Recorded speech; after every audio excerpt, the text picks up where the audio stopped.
Hi friends, എല്ലാവർക്കും Diaz tasty കിച്ചന്റെ പുതിയൊരു വീഡിയോയിലേക്ക് സ്വാഗതം.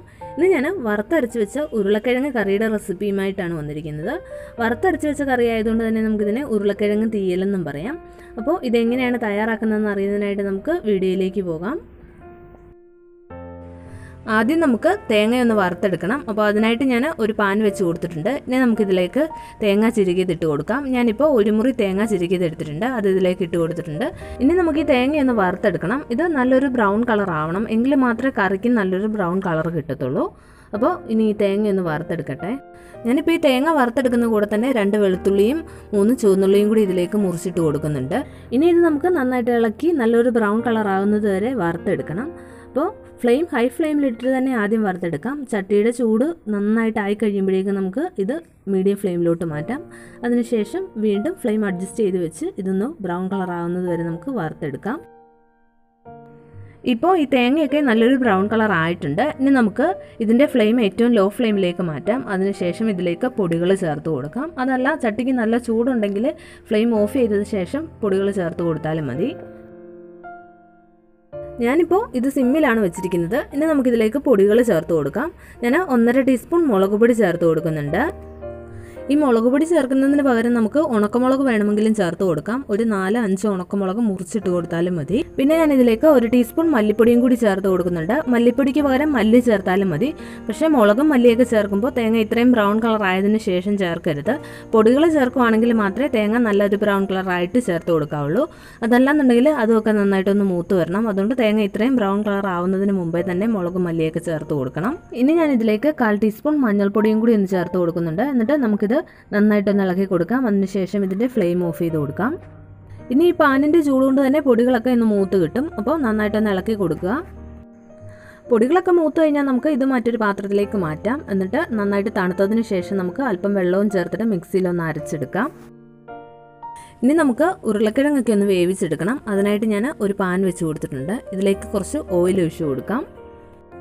ഇനി ഈ ഓയിലൊക്കെ നന്നായിട്ടൊന്ന് ചൂടായി കഴിയുമ്പോഴേക്കും നമുക്കിതിലേക്ക് സവാള ഇട്ട് കൊടുക്കാം. ഞാനിപ്പോൾ ഒരു സവാള നീളത്തിൽ അരിഞ്ഞെടുത്തത് ഇതിലേക്ക് ചേർത്ത് കൊടുത്തിട്ടുണ്ട്. എന്നിട്ട് ഇത് വീണ്ടും നന്നായിട്ടൊന്ന് ഇളക്കി കൊടുക്കാം. ഇതിപ്പോൾ നന്നായിട്ടൊന്ന് ഇളക്കി കൊടുത്ത് കഴിയുമ്പോഴേക്കും നമുക്കിതിലേക്ക് പച്ചമുളക് ചേർത്ത് കൊടുക്കാം. ഞാനിപ്പോൾ 2 പച്ചമുളക് കീറിയത് ഇതിലേക്ക് ചേർത്ത് കൊടുത്തിട്ടുണ്ട്. എന്നിട്ട് ഒരു തണ്ട് കറിവേപ്പിലയും കൂടി ഒന്ന് ചേർത്ത് കൊടുക്കാം. ഇനി വീണ്ടും ഇത് നന്നായിട്ടൊന്ന് ഇളക്കി കൊടുക്കുക. അതിനുശേഷം നമുക്കിതിലേക്ക് കുറച്ച് ഉപ്പും കൂടി ചേർത്ത് കൊടുക്കാം.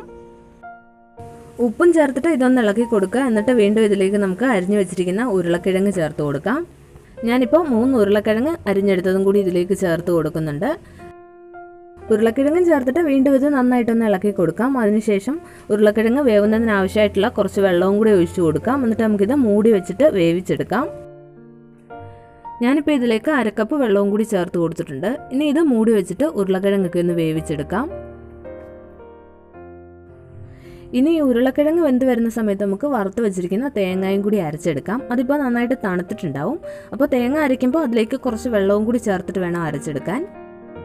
ഇനി നമുക്ക് ഉരുളക്കിഴങ്ങൊക്കെ ഒന്ന് വെന്തിട്ടുണ്ടോ എന്ന് നോക്കാം. ഇപ്പോൾ നന്നായിട്ട് തിളച്ച് ഇതിലെ വെള്ളവും കൂടി കുറച്ചൊന്ന് വറ്റി വന്നിട്ടുണ്ട്. ഇപ്പോൾ ഉരുളക്കിഴങ്ങും വെന്തിട്ടുണ്ട്. ഇനി നമുക്ക് ഇതിലേക്ക് പുളിവെള്ളം ചേർത്ത് കൊടുക്കണം.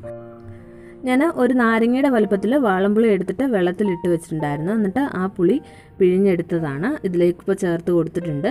എന്നിട്ട് വീണ്ടും ഇത് നന്നായിട്ടൊന്ന് ഇളക്കി കൊടുക്കാം. അതിനുശേഷം ഒന്നുകൂടി ഒന്ന് മൂടി വയ്ക്കാം. എന്നിട്ട് നമുക്കിതിലേക്ക് അരച്ച് വെച്ചിരിക്കുന്ന അരപ്പും കൂടി ചേർത്ത് കൊടുക്കാം. ഇത് 1-2 മിനിറ്റ് ഒന്ന് മൂടി വയ്ക്കാം. അതിനുശേഷം നമുക്കിതിലേക്ക് തേങ്ങ വറുത്തരച്ച് വെച്ചിരിക്കുന്നതും കൂടി ചേർത്ത് കൊടുക്കാം. തേങ്ങ നല്ല പേസ്റ്റ് പോലെ തന്നെ അരയണം, അതിൽ തരിയൊന്നും ഉണ്ടാവാൻ പാടില്ല. പിന്നെ ഞാൻ ഈ അരച്ച മിക്സിയുടെ കപ്പിലേക്ക് 1/2 കപ്പ് വെള്ളം ചേർത്ത് അതും കൂടി ഇതിലേക്കൊന്ന് ഒഴിച്ചു കൊടുക്കുന്നുണ്ട്. അരപ്പും ചേർത്തതിന് ശേഷം ഒന്ന് നന്നായിട്ട് ഇളക്കി കൊടുക്കുക. എന്നിട്ട് ഇതൊന്ന് മൂടി വെച്ച് കൊടുക്കാം. അരപ്പൊക്കെ നന്നായിട്ട് തിളച്ച് ഇതൊന്ന് കുറുകി വരണം. ഇപ്പം ഞാൻ ഇത് മൂടി വെച്ച് കൊടുത്തിട്ടുണ്ട്. ഇനി ഇതിൻ്റെ അരപ്പൊക്കെ നന്നായിട്ട് തിളച്ചൊന്ന് കുറുകി വന്നു കഴിയുമ്പോഴേക്കും നമുക്കിതിൻ്റെ ഫ്ലെയിം ഓഫ് ചെയ്ത് കൊടുക്കാം. പിന്നെ തിളച്ച് കഴിയുമ്പോഴേക്കും ഉപ്പൊക്കെ പാകത്തിനുണ്ടോ എന്ന് നോക്കിയിട്ട് വേണമെന്നുണ്ടെങ്കിൽ നമുക്ക് ആ സമയം ചേർത്ത് കൊടുക്കാം. ഇതിപ്പോൾ നന്നായിട്ട് തിളച്ച് കുറച്ചൊന്ന് കുറുകിയും കൂടെ വന്നിട്ടുണ്ട്. ഈ ഒരു പാകത്തിനാവുമ്പോഴേക്കും നമ്മൾ ഫ്ലെയിം ഓഫ് ചെയ്ത് കൊടുക്കണം. ഇത് തണുത്ത് കഴിയുമ്പോഴേക്കും കുറച്ചും കൂടി ഒന്ന് കട്ടിയാവും. അപ്പോൾ ഇനി നമുക്കിതിൻ്റെ ഫ്ലെയിം ഓഫ് ചെയ്ത് കൊടുക്കാം.